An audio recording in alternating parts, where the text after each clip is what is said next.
Hello दोस्तों, तो स्वागत है आप लोगों का आपके अपने यूट्यूब चैनल उज्ज्वल संसार में। दोस्तों, आज के इस वीडियो में हम बात करने वाले हैं जौ की खेती के बारे में, यानी बारले का कल्टीवेशन किस प्रकार से किया जाता है। और बारले से यानी जौ से जो भी आपके एग्ज़ाम, चाहे क्लास 11th हो एग्रीकल्चर, या क्लास 12th, या बीएससी एग्रीकल्चर, या फिर जो भी आपके एंट्रेंस एग्ज़ाम जैसे बीएचयू, आईसीआरयूपी कैडेट में जो भी क्वेश्चन पूछे जाते हैं जौ की खेती से, आज हम उसे कवर करने वाले हैं। तो वीडियो को पूरा देखिए और वीडियो के अंत तक बने रहिए। तो चलिए आज का वीडियो शुरू करते हैं। तो बात आती है कि बार्ले का जो बॉटेनिकल नेम होता है वह होता है हॉर्डियम वेल्थ गेयर। उसके बाद अगर हम बात करें कि इसका ओरिजिन प्लेस कहाँ है, तो इथोपिया। उसके बाद आगे है कि कुल इसका जो है वह ग्रेमनी या पोएसी कुल, यानी ये जो है वह ग्रेमनी कुल से है। यानी जितने भी अनाज वाली फसलें होती हैं हम सब जानते हैं वह सब ग्रेमनी कुल से बिलोंग करते हैं। और जो यह है यह स्वपरागित फसल है। और इसका जो क्रोमोसोम नंबर है वह है 14, यानी इसमें जो गुणसूत्र की संख्या होती है वह 14 होती है। उसके बाद आगे बढ़ते हैं तो इसमें कुछ इसमें प्रोटीन वगैरह जैसे दिया है, जौ के दाने में नमी 12%, प्रोटीन 15%, 11 से 15%, व कार्बोहाइड्रेट 75% पाई जाती है। उसके बाद आगे बढ़ते हैं तो आगे दिया हुआ दाने को मतलब जो दाना है, जौ का जो दाना है उसे कैरियोप्सिस कहते हैं। जैसा आपको पता होगा कि सभी अनाजों में जो दाने का प्रकार होता है यानी फल का प्रकार होता है वह कैरियोप्सिस होता है, आप इसे याद कर लीजिए। उसके बाद आगे बढ़ते हैं तो आगे इसको में कहा गया जो इसका पुष्पक्रम होता है वह स्पाइक या हेड कहते हैं। और यह जो मतलब ये इंपॉर्टेंट लाइन है, आप इसे ध्यान से देख लीजिए कि कहा इसमें कि लवणता व क्षारीय के लिए सहनशील फसल है। यानी जो हमारा जौ है वह लवणीय भूमि और क्षारीय भूमि के लिए उपयुक्त है। यह हम इसे कह सकते हैं कि लवणीय व क्षारीय भूमि के प्रति सहनशील फसल है कौन सी, जौ यानी बार्ले। उसके बाद आगे है जौ में स्टार्च माल्ट के रूप में होती है जिससे एल्कोहल, ईस्ट व बियर बनाई जाती है। तो ये भी एक अपने आप में काफ़ी इंपॉर्टेंट क्वेश्चन बन जाता है कि जो स्टार्च व माल्ट के रूप में, जो स्टार्च होता है जौ में वह माल्ट के रूप में पाई जाती है जिससे उसका एल्कोहल बनता है और ईस्ट और बियर वगैरह बनाई जाती है। और अब आगे हम इसमें बात करते हैं क्लाइमेट। तो क्लाइमेट में आप यहाँ पे देख सकते हैं कि यह जो है वो शीतोष्ण है। और आगे यहाँ है कि भारत में उत्तर प्रदेश में जौ के क्षेत्रफल एवं उत्पादन में प्रथम स्थान पर है।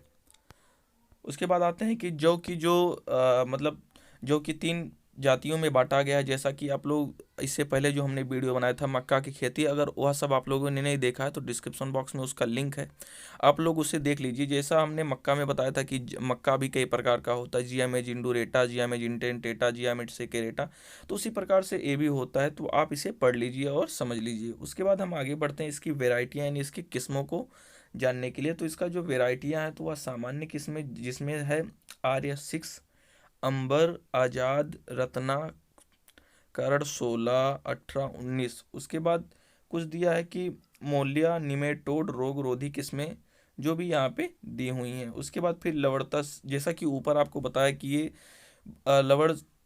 लवणीय भूमि के लिए सहनशील फसलें हैं, तो उनके भी कुछ जो भी वेराइटियाँ जैसे BL2 RD, तो इनको आप यहाँ से पढ़ लीजिएगा। उसके बाद हम आगे बढ़ते हैं तो कुछ उत्परिवर्तित किस्मों के बारे में बताया गया है, तो आप इन्हें आराम से पढ़ लीजिएगा इस PDF का स्क्रीनशॉट लेके।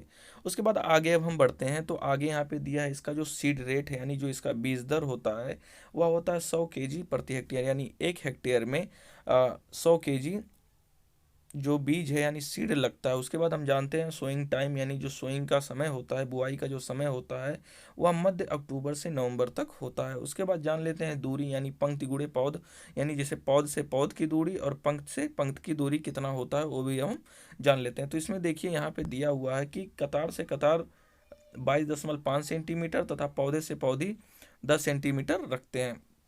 उसके बाद कुछ फर्टिलाइजर्स के बारे में जान लेते हैं। जो इनमें NPK की जो मात्रा चाहिए वह है 60-30-20। और कुछ दिया है नीचे, आप ध्यान से इसे देख लीजिए कि सिंचित क्षेत्रों में सभी उर्वरकों को पूरी मात्रा में बुआई के साथ देते हैं। जैसा कि आप जानते होंगे कि जो अन्य फसलें होती हैं उनमें जो उर्वरक होते हैं उन्हें 2 टाइप में दिया जाता है। पहला बुआई के समय उन्हें दे दिया जाता है, उसके बाद में आधा जो हमारी आधे फर्टिलाइजर बचे होते हैं उन्हें टॉप ड्रेसिंग के रूप में दिया जाता है। लेकिन जो यानी बार्ले में क्या किया जाता है कि सभी फर्टिलाइजर को एक साथ दे दिया जाता है। उसके बाद हम जानते हैं कि वीड मैनेजमेंट यानी खरपतवार नियंत्रण जो होता है, तो इसमें क्या लिखा है, नोट गेहूं की फसल के समान, यानी जो भी गेहूं में जितने भी खरपतवार लगते हैं वो भी वही सब खरपतवार जौ में लगते हैं, क्योंकि जानते होंगे कि जौ का जो आ, कुल है वह ग्रेमनी कुल से है, तो सभी चीज़ें लगभग जौ के समान है। उसके बाद इसमें कुछ आवृत कंडवा रोग है, जो भी इसका जो जौ की मुख्य बीमारी है, और इसके नियंत्रण के लिए बीटाबेक्स और बाविस्टीन जो हमारा नियंत्रण दवा है उससे प्रयोग करते हैं। कितना, 3 ग्राम प्रति केजी बीज को उपचारित करने के लिए, क्योंकि यह बीज जनित रोग है तो इसे पहले बीज को उपचारित करना पड़ता है। उसके बाद आगे कुछ धारीदार रोग है, वो अभी देख सकते हैं, इसको भी उपचारित करना पड़ेगा बीज। उसके बाद अब हम आगे बढ़ते हैं तो कुछ रोग वगैरह के बारे में है, तो आप इसका स्क्रीनशॉट लेके पढ़ सकते हैं। सो दोस्तों, अब आगे हम जानेंगे कि जो हमारी दाल वाली फसलें हैं, जितने भी दाल वाली फसलें हैं उनमें कितना प्रोटीन पाया जाता है, क्या पाया जाता है, अपने नेक्स्ट वीडियो में जानेंगे। तो दोस्तों यही था आज का वीडियो। वीडियो पसंद आया हो तो वीडियो को लाइक करें, चैनल पर पहली बार आए हैं तो चैनल को भी सब्सक्राइब करें।